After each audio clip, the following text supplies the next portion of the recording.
Hey YouTube, Christian Pepper Gout here, and today I'm going to be putting together another meal in a bag. Today's meal will be hamburger gravy with mashed potatoes, and I thought I would share that with you today, so why don't you come on along.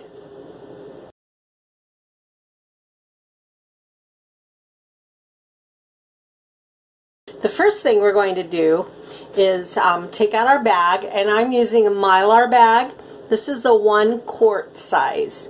You can also use vacuum sealer bags and vacuum seal them, and they work just fine as well. The first thing we're going to do with our bag is write the instructions on it for the meal, and I've already done that. I apologize for the change in lighting and reflection when I put the bag up to the camera, but there's not much I can do about that. Anyway, this particular bag has the Ziploc. I just noticed I have some magic marker on my finger from writing on the bags. Anyway, this has a Ziploc bag, and it also has a gusset at the bottom that opens up so that we can stand the bag up and it's easier to fill it. So this is a little bit different than some of the other recipes I've developed and tried and shared with you, so don't worry about writing it down. I'll include some the recipe and directions below in the description box.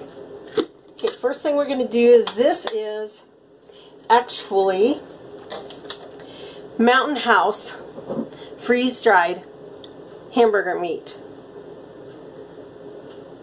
and I've stored it in the mason jar because it lasts longer on the shelf life than to leave it in the original number 10 can that it comes in. So this is 1/4 measuring cup. We're going to put our 1/4 cup of the hamburger meat, or ground beef, whichever, into the Mylar bag.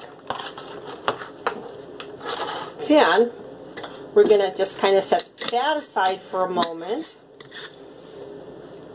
and I have a baggie here that I'm going to use to put our other ingredients in.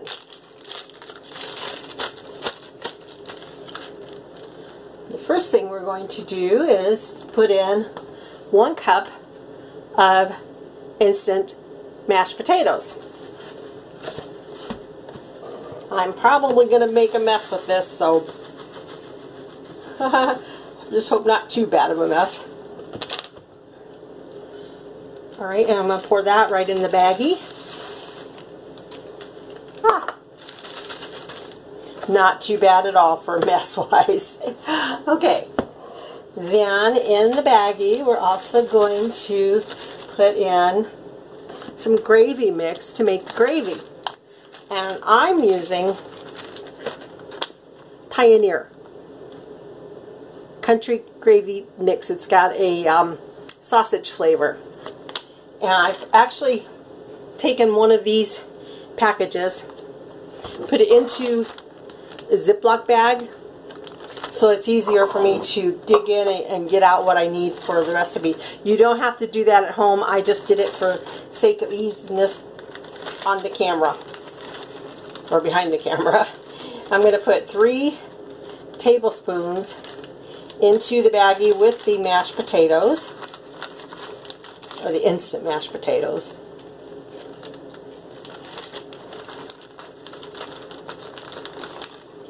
Yes, 3 tablespoons.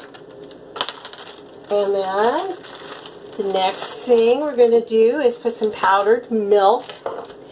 And this is Nido, N-I-D-O, powdered milk. It's not an instant non-fat dry milk. It's a whole milk that's powdered. And that's what you want to use. The instant non-fat dry milk will not thicken the gravy up enough. You need something that's a little heavier to do that. So we're going to put 1 tablespoon of this in the baggie.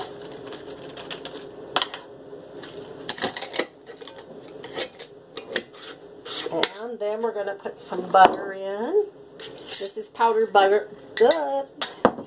Powdered butter, and it's Augustin Farms brand. You can get that on, you can get it at Walmart, you can get it online at Amazon. I'm putting in 1 tablespoon.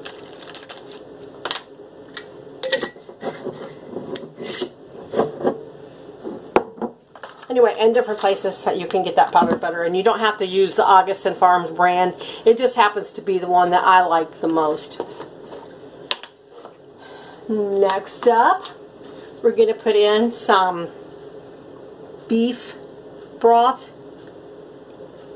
And you want the dry, powdery kind that does not have to be refrigerated in order to get the shelf life that we need to have with these meals.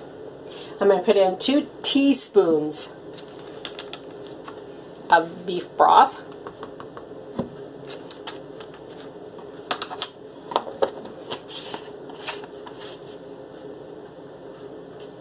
Oh my!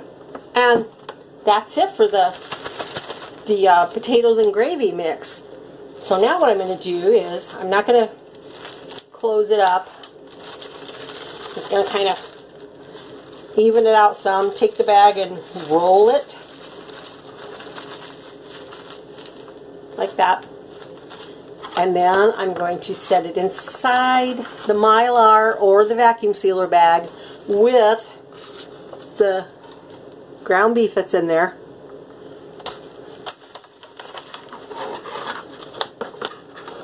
And then, excuse me, I forgot something on my cupboard. Then I'm going to take an oxygen absorber. Sorry, I was out of the camera view for you. An oxygen absorber. This one is 300 cc's. I'm going to place it in the bag. Then I'm going to close it up halfway. Then I'm going to press as much of the air out of there as I can, and then I'm going to close that zip lock back up the rest of the way. Now, I have got 3 more of these that I'm going to put together, but I'm not going to make you suffer through and watch me do it. So I'm going to go ahead and put those together, and then I'll come back and we will seal the bags up. So stay tuned. I'll be right back. And I am back. And I've got the bags all ready to seal up. As you can see, I've done the other ones, and I've put the baggies inside, the oxygen absorber inside, squeezed out the air, closed up the zip portion of them. Now I'm going to seal the bag, the Mylar bag, so that no air can get in. The oxygen absorber that's in there will absorb any oxygen that's left in the bag. So then these can be shelf stable from anywhere from 10 to 15 years. So, depending on the environment and how they're stored. So, okay, this is a straightening iron. It is for straightening hair. However, I use this one strictly for sealing my Mylar bags. Now I'm going to take the bag, and on the end I'm going to put this straightening iron and just squeeze it and hold it down. Hold it down for about 20 seconds. I never really count it. I just kind of go by how long it feels. And then I turn it over and do this other side.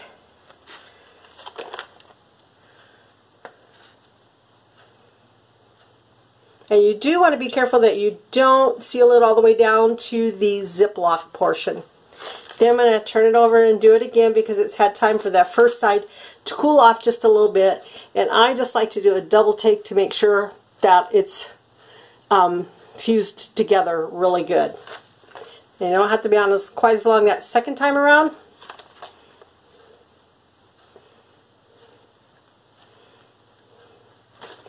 But there you go. And these are sealed, and ready to store. These are good for camping, hiking, boating, anything you want to use them for, basically. What I've done them for today is to put in our bug out bags, and I also do some and put them on our shelves in my long-term food storage area. So as I said before, I'll put the recipe, the link to the recipe down below. And if you liked this video, please click on the thumbs up like button. If you would like to see more videos like this, please click on the subscribe and then the little bell that's next to subscribe. And you'll be notified every time a new video comes out. Well, that's it for today. So until next time, happy prepping and God bless.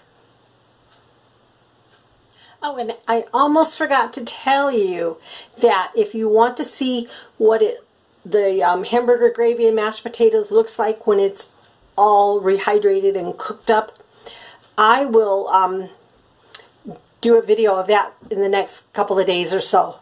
So you might want to watch out for that and stay tuned for it. Otherwise, the directions for that are down below with the recipe and instructions. So, okay, till next time.